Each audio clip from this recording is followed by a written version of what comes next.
Bali ito lang yung mga gamit natin mga ka-agri na available sa ano natin, sa paligid natin.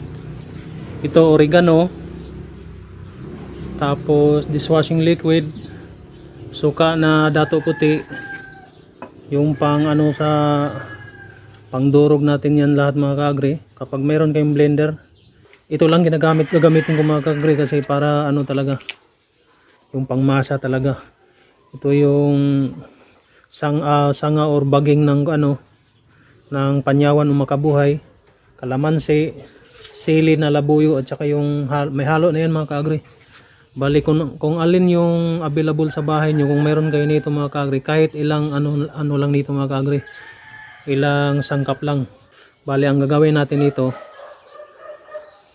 dudurogin natin to lahat mga ka-agri ng mano-mano or gamit nito lahat.